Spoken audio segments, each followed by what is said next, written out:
La función de la filosofía en la vida humana. Se dice que las buenas costumbres se denominan virtudes y a las malas se les da la fama de vicios o pecados habituales, los cuales habitan en la conciencia y ésta apenas se da cuenta, por tanto. La tradición cristiana los considera especialmente perversos, donde, con el pretexto de la libertad, todo vale desde un punto de vista ético. Lo que se hace sin remordimiento de conciencia se vuelve costumbre que transforma el mal en bien y más aún si se hace de manera rutinaria. Lo mismo ocurre con el sentimiento de culpa. Parece que la culpa misma también termina desapareciendo. De manera análoga, nos inclinamos en la vida social a considerar poco a poco como normal lo habitual, sobre todo si no perjudica a nadie. Directamente o si esto nos evita identificarnos con quienes son víctimas de una normalidad inhumana, como los esclavos, hombres y mujeres de otras razas o niños no nacidos. En esa situación nos encontramos hoy en día. La entrega de la vida del ser humano está oficialmente reconocido como una enfermedad. Ante los hechos históricos que marca la historia de la humanidad a la fecha, se observa cómo son afectados algunos países por sobrepoblación donde tienen que tener un extremo cuidado. Por ello que la educación juega un papel importante dentro de esta filosofía y la idea cambiante y moderna del ser humano. Debemos tener en cuenta que mucho de esto lo manejan las grandes élites y aunque no nos demos cuenta se aprovechan de nuestras necesidades básicas para poder prevalecer, independientemente de todo este juego de azar. Se trabaja sobre lo que aparentemente es natural, pero de nosotros depende pensar bien antes de actuar porque la situación actual solo puede calificarse de perversa. Filosofía de la educación. Desde sus orígenes en la Grecia clásica, la filosofía se ha constituido como el conocimiento general y profundo de la realidad, porque trata de conocimiento del ser en toda su amplitud, a la luz de las causas últimas y primeros principios. La filosofía, por su propia naturaleza, constituye un conocimiento de segundo orden entonces, superando solo el plano epistemológico del conocimiento espontáneo y científico. Es posible alcanzar la unidad de significado y universalidad a la que tiende la filosofía. La filosofía de la educación se puede definir como la cercanía al mundo de los fenómenos educativos. Desde una perspectiva filosófica, este hecho cae dentro del ámbito de la filosofía práctica, porque constituye conocimiento de la acción para la acción y desde la acción. En consecuencia, su finalidad principal no es tanto la contemplación de la realidad educativa como su mejora. La filosofía no siempre es valorada adecuadamente por filósofos. Algunas personas consideran que la filosofía de segunda clase es una de las ramas de la filosofía que toma otro tipo de actividad humana como objeto de estudio. En otras ocasiones, el desprecio hacia la filosofía de la educación tiene su origen en los prejuicios de propios educadores que lo consideran un conocimiento bello pero inútil, incapaz de orientar efectivamente la educación que es, ante todo, una tarea práctica. Así, la filosofía de la educación afrenta a dos puntos. Por un lado, los filósofos están más interesados en el mundo de las ideas, hacerlos encajar formando un sistema coherente de pensamiento. Por otro lado, los educadores se centran en realizar una actividad práctica que requiere beneficiosos de efecto inmediato y mensurable en el campo del aprendizaje. La filosofía de la educación como disciplina académica. La diversidad de las disciplinas académicas se debe a su consideración como áreas de estudio de sistemas organizados, creando áreas de conocimiento, metodologías y propósitos específicos, más que conjuntos estáticos de conocimiento objetivado. Las disciplinas son formas de organizar un conjunto de actividades cognitivas. El objeto propio es el estudio del fenómeno educativo ampliamente, los agentes, procesos y escenarios donde se desarrolla el binomio enseñanza-aprendizaje. Emplea para su elaboración metodologías filosóficas. Tiene como fin inmediato la elaboración de doctrina que facilite a los profesionales de la educación a comprender del sentido y las implicaciones antropológicas y éticas de su tarea. para mejorar su actividad práctica. El objetivo principal es orientado a la clarificación filosófica de conceptos educativos fundamentales como, por ejemplo, enseñanza, adoctrinamiento, autoridad, aprendizaje, creatividad, entre otros, que han recibido poca atención por parte de los filósofos.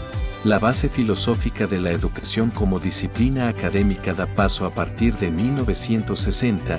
Esta se debe a Richard S. Peters, del Instituto de Educación, IOE, Universidad de Londres, quien lideró el trabajo de un grupo de expertos en filosofía analítica que aplicaron este método al estudio de la educación. Su objetivo principal se orientaba a la clarificación filosófica de conceptos educativos como, por ejemplo, enseñanza, adoctrinamiento, autoridad, aprendizaje, creatividad, etc., que hasta ese momento no llamaba la atención por parte de los filósofos. Peters indicó y fundamentó que la filosofía de la educación como la familia de investigaciones unidas entre sí por su carácter filosófico y la relevancia en cuestiones educativas. Señaló que debía tomar como punto de partida los problemas de la educación y construirse mediante el diálogo arraigado con la ética, la filosofía social y la teoría del conocimiento, entre otros. Pedagogía, ciencias de la educación y teoría de la educación. Inicialmente en la lengua española se llamó pedagogía a la rama del saber que tiene como objetivo dar razón de la actividad educativa, describir y señalar el modo en que ésta puede llevarse a cabo. Con el tiempo, la pedagogía logró un alto nivel de especialización y complejidad al adoptar la metodología como propia de las ciencias experimentales.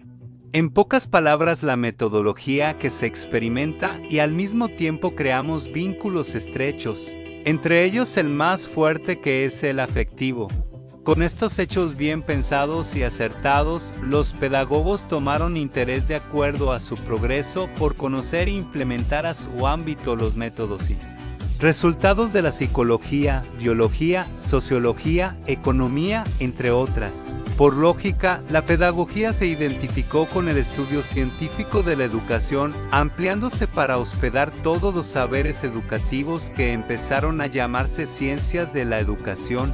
Se dispuso de manera simultánea un orden, dividiendo una labor dentro del mismo estudio del fenómeno educativo, favoreciendo el desarrollo universal y autónomo de las áreas didáctica, pedagogía social y las relacionadas. Educación desde la cosmovisión. El concepto de estar en este mundo es la base de un concepto el que se considera la interrelación del ser y estar en la parte del proceso donde se está para ser, pensamiento andino, o se es para estar, pensamiento occidental. Esta dualidad se muestra de la siguiente manera: ser y estar en el mundo, filosofía occidental y pensamiento americano. Ser y estar es la dualidad resuelta en estar para ser humanización y apuntan a la fagocitación del pensamiento andino sobre occidental.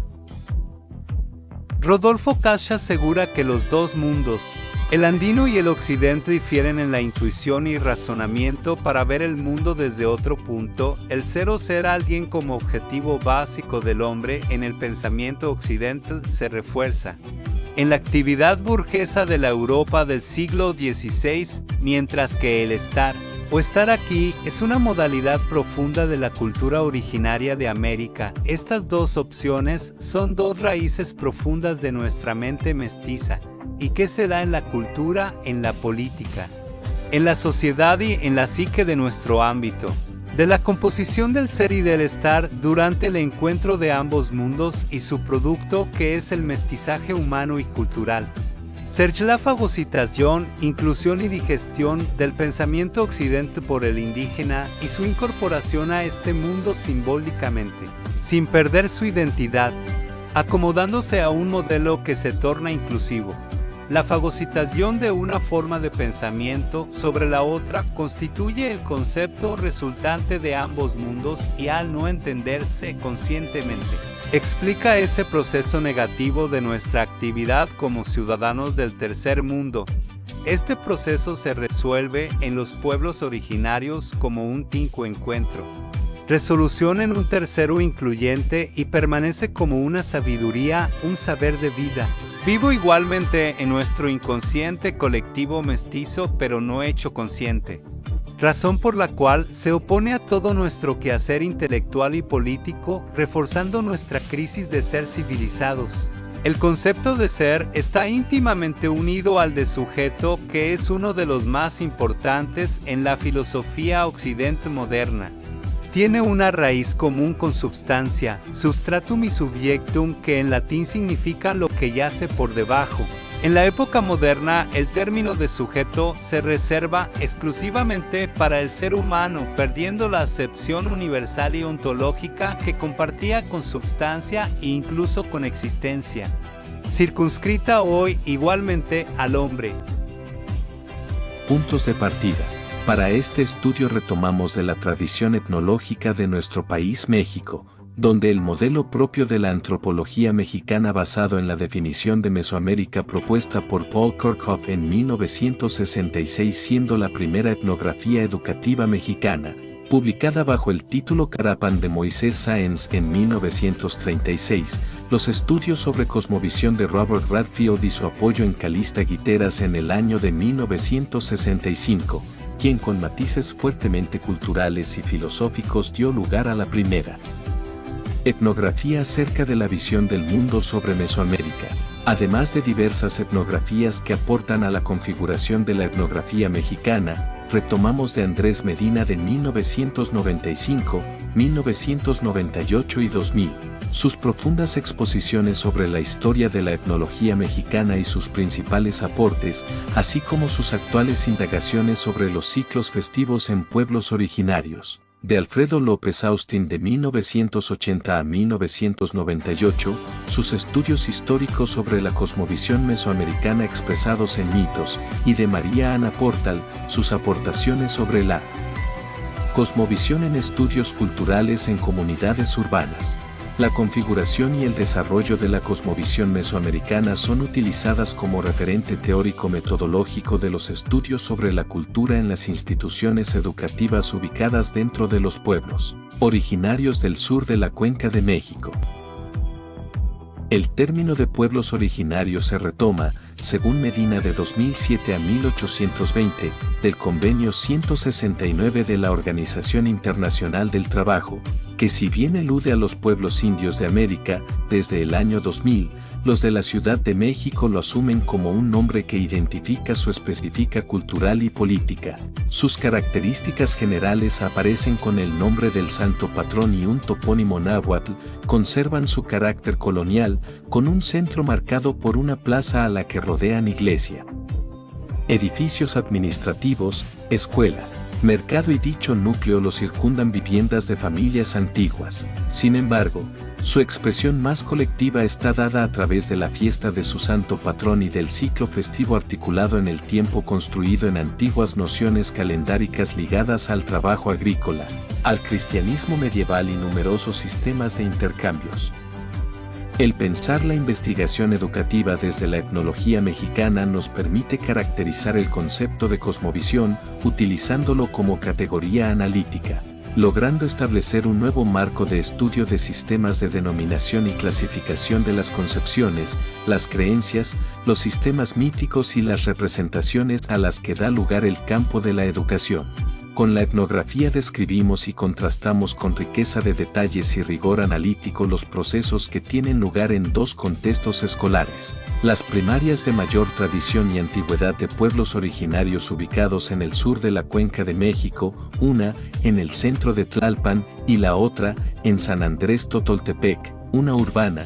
A pesar de las dificultades que enfrenta el abordaje de una heterogeneidad cosmogónica representada por avecindados, oriundos de otras entidades federativas, con domicilios en diferentes zonas de la Ciudad de México, y la otra, urbana rural, ubicada en uno de los 8 pueblos de la delegación Tlalpan, actualmente denominada Colonia. En ellas es posible dar cuenta de las cosmovisiones con las que los sujetos educativos son un grupo de sexto grado matutino en cada una de las escuelas, en condiciones concretas que se articulan específicamente al campo de la educación, en aulas a cargo de una maestra nativa del Distrito Federal y de un maestro de origen guerrerense. Son de gran importancia las palabras, las imágenes, los comportamientos, en síntesis, las formas simbólicas construidas por los grupos estudiantiles. La perspectiva histórica de los sujetos educativos, los procesos de identidad en los que están inmersos para poder entender el significado de los acontecimientos escolares oficiales locales, para interpretar los conceptos de la experiencia próxima, coloquial, a partir de la relación que es posible establecer entre estos y los conceptos de experiencia distante, generada por los especialistas apoyándonos en el planteamiento de Geertz. Una metodología interpretativa y comparativa como esta nos permite ver a las instituciones educativas como medios sociales y culturalmente organizados. Los individuos contribuyen a la organización y la definición de significados que comparten. Es decir, que nos posibilita descifrar los significados de otros aspectos no cercanos o propios pretenden transmitir y por el otro lado, estudiar la renovada y permanente invención y reformulación de nuevos significados. Con la etnografía es posible realizar un estudio desde dentro del grupo y desde dentro de las perspectivas de los miembros del grupo, ya que lo que cuenta son los significados e interpretaciones bajo un contexto específico. Juan Jacobo Rousseau y el naturalismo. La educación naturalista objeta más allá de una imposición, esta debe pretender el desarrollo personal y el desenvolvimiento de todas las capacidades del niño para conseguir una mayor perfección, formando al niño como un ser social pensando en el bienestar de los demás y en el propio para valerse y ser puntero de la excelencia, sin dejar de ser humano claro. Por ejemplo, pensar en la educación de los demás utilizando métodos útiles creados por el educador. Esta se refiere a nuestras herramientas educativas que creamos a través de la planificación. Rousseau propone que la mejor ruta de transformación interna para el individuo es por medio de la educación, y aquí la importancia de las ideas pedagógicas. Así pues, para Rousseau, la educación debe llevarse a cabo desde este naturalismo, ha de realizarse con la naturaleza. Sus principios se basan en los diferentes puntos. La creencia en la naturaleza, naturalismo aplicado a la educación. Orientación de la creciente capacidad del niño por encima de un programa de estudios. La educación se entiende como una creación libre que el espíritu humano hace de sí mismo, idealismo. Los sentidos serán la fuente más decisiva para la creación y para el arte, romanticismo, creciente sentimentalismo. Sensibilidad por los valores humanos y estéticos e inquietud por los problemas sociales, como la pobreza.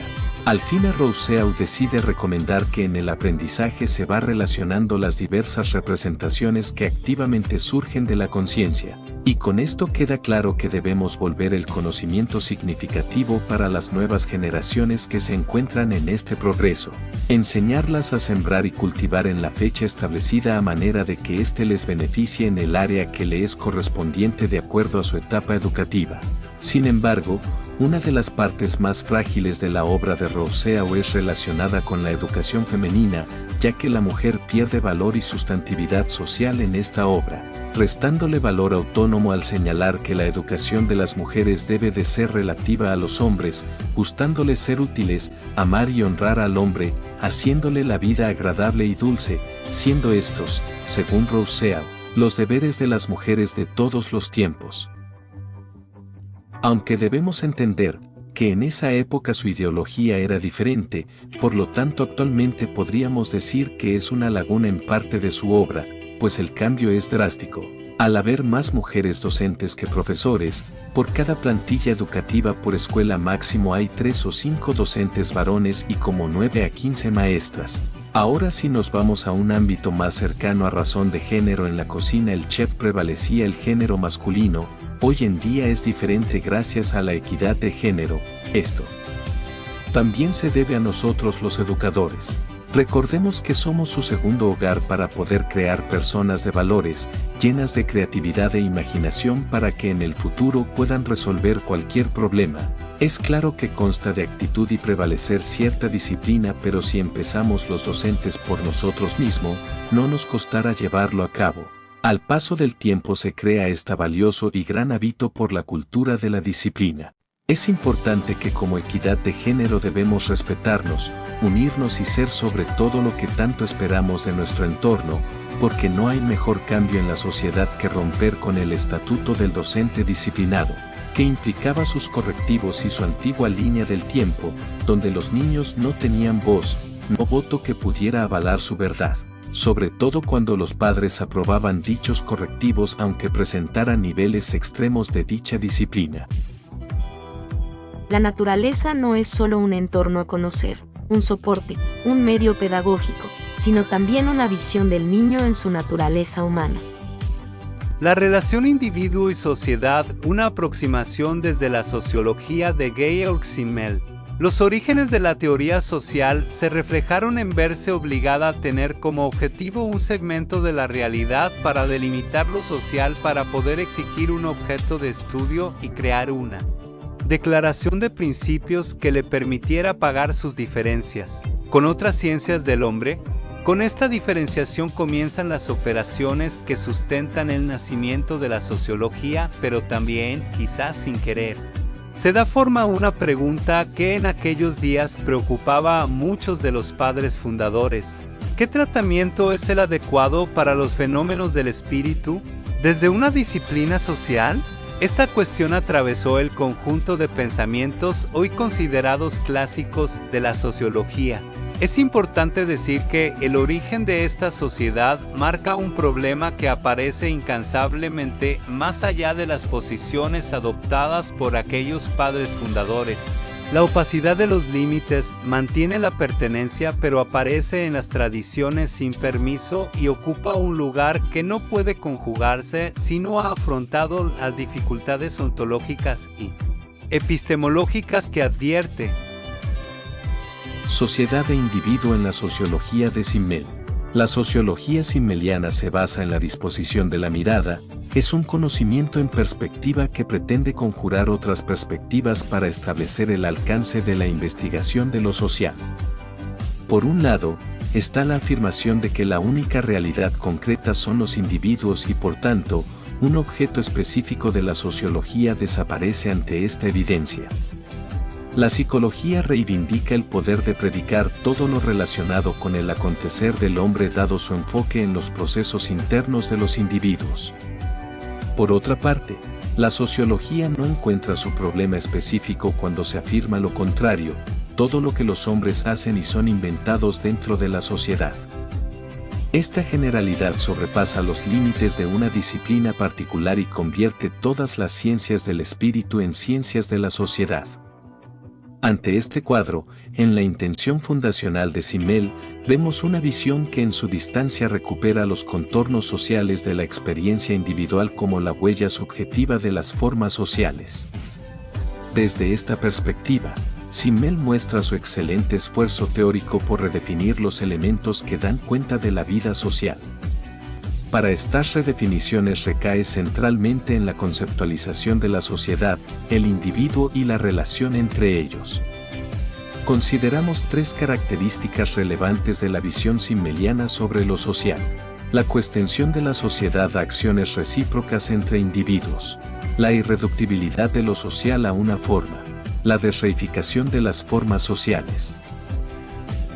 La familia y su papel educador.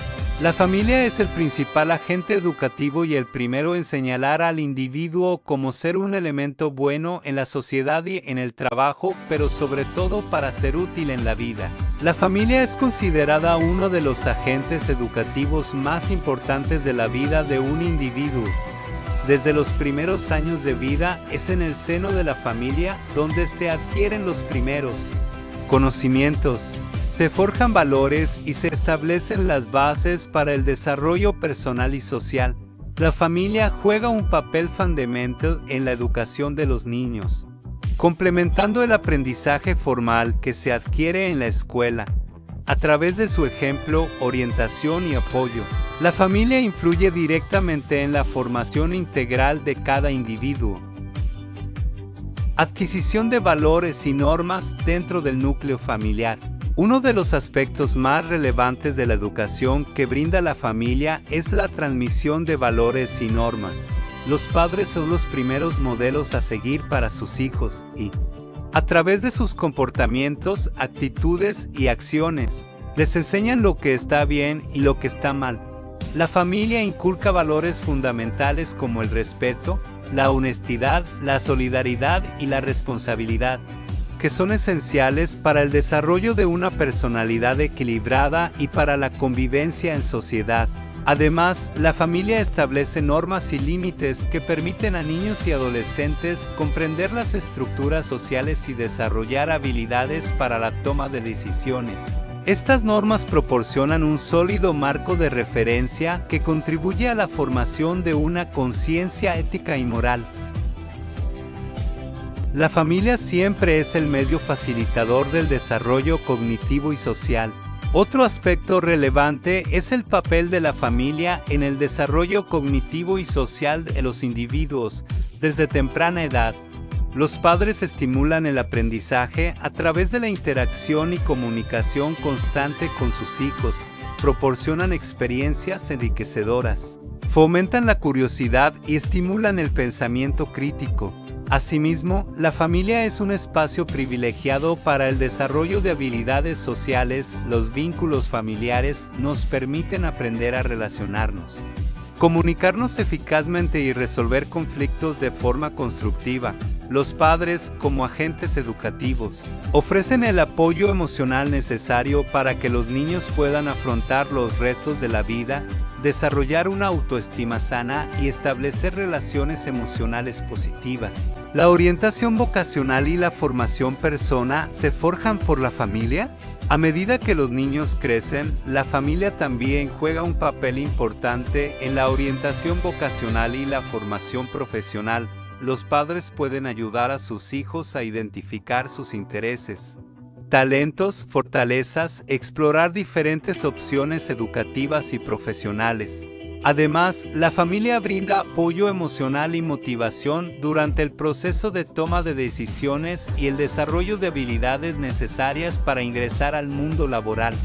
Los padres pueden ser modelos a seguir, compartir sus experiencias y conocimientos y brindar valiosos consejos. La familia es un agente educativo fundamental en la formación de las personas a través de la transmisión de valores, normas, la estimulación cognitiva, social y la orientación vocacional y profesional. Se puede decir que, de cierta manera, la familia contribuye significativamente al crecimiento y desarrollo integral de cada miembro. Reconocer el papel crucial de la familia en la educación es clave para fortalecer los vínculos familiares y promover una sociedad más equilibrada llena de armonía. Es responsabilidad de todos valorar y apoyar la importante labor que desempeñan las familias como agentes educativos. Pero la familia en esta relación no es una influencia al 100% ni tampoco debería de obligar al individuo a lo que por generaciones se porta, ya sea por tradición o cultura como se da en algunos casos, donde se le obliga a cursar determinado oficio o profesión y no es precisamente lo que el individuo sueñe o quiera cumplir por sus propios medios. En algunas excepciones se presentan los casos de las familias que uno o dos de los integrantes logran terminar una profesión, lo cual influye en la siguiente generación y por ende habrá más individuos graduados con carrera universitaria. Por otro lado, se puede decir que en la generación donde no existe ningún profesional y un individuo que logra hacerlo, rompe por completo el patrón familiar y esto por su supuesto que cambia y volvemos a otro patrón diferente para que éste nos ayude a mejorar.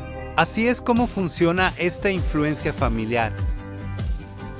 En el caso contrario, que la familia sea totalmente profesional y el individuo no llegue a cursar una carrera, no causa tanto efecto, pero sí crea una confusión por parte de las siguientes generaciones y vuelve a romper el estatus del patrón familiar. No es malo hacerlo. Todo depende del origen y el camino que los individuos logren darles a las generaciones que se encuentren en el futuro. Gracias.